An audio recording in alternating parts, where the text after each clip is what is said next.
कहा ऐसी कोई बात नहीं। दाऊ जी ने कहा बाबा आप वो कन्हैया को हमारे भरोसे छोड़ दो, मैं जा करके इसको बाजार मेला दिखा लाऊंगा। और दाऊ जी और कन्हैया दोनों चले। तो कंस के यहाँ रंगशाला में एक धनुष रखा हुआ था जो परशुराम जी ने वहां पर ला करके रख दिया गया था। भगवान शिव का धनुष था और धनुष को देते समय परशुराम जी ने कहा कंस इस धनुष की प्रयत्नता पूर्वक इस धनुष का प्रयत्न पूर्वक रक्षण करना। कहा क्यों? कहा ये धनुष जब तक रक्षित है तभी तक तुम्हारा जीवन है, जिस दिन ये धनुष टूटेगा उस दिन तुम्हारा भी खेल समाप्त। कहा कैसे? कहा जो पहली बात तो इस धनुष को कोई तोड़ नहीं सकता, लेकिन जो आएगा इसको तोड़ देगा तो उसको पहचान लेगा वो तुमको कतई छोड़ने वाला।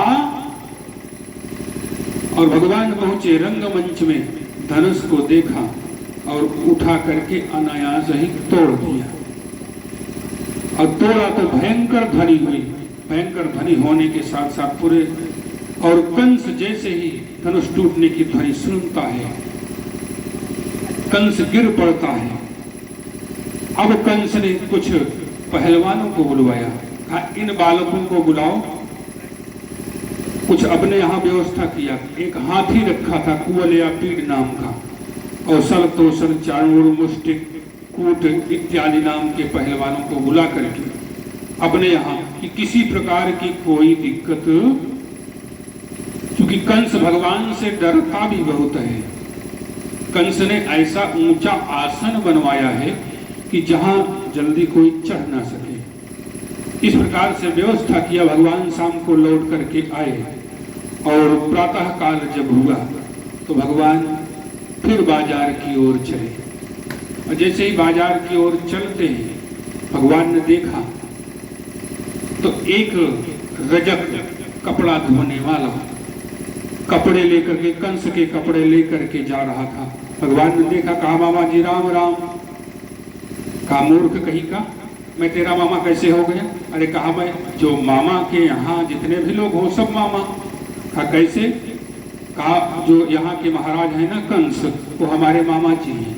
कहा ओहो हमको पता है, मामा जी ने आपको बुलाया है, ऐसा ठिकाने लगाएंगे छठी का दूध ही आ जाती है।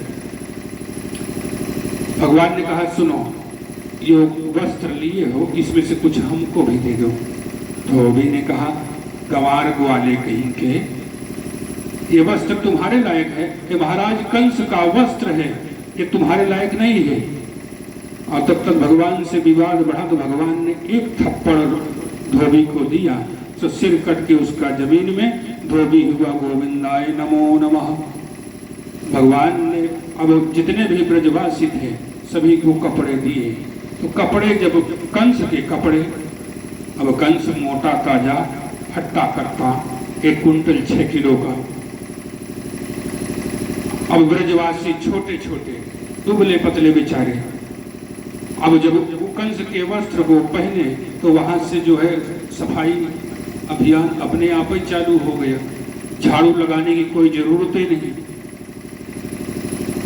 भगवान ने देखा, कहा अच्छा चलो इसकी भी व्यवस्था बना देता हूं। लेकर के गए एक दर्जी के यहाँ, और दर्जी ने धोबी की दशा देख लिया था। दर्जी ने सोचा कि मामला अगर गड़बड़ हुआ तो कहीं हमारे साथ भी वैसा ना हो। भगवान पहुंचे, कहा पहुंच करके दर्जी से कहा ये सुनो। कहा क्या है सरकार? हाथ जोड़ करके बोला। कहा क्या है? कहा ये जो कपड़े हैं ना, जो जितने कपड़े सब लोग पहने हैं सबको इसको ठीक कर दो, सबके नाप का बना दो। दर्जी के यहाँ कई कारीगर थे तो सब ने मिल करके क्षण भर में सभी वस्त्रों को सही सलामत ठीक से बना दिया। भगवान ने दर्जी को आशीर्वाद दिया, कहा आज के बाद तुम्हारे यहाँ कभी किसी प्रकार की कोई कमी पड़ने वाली नहीं है।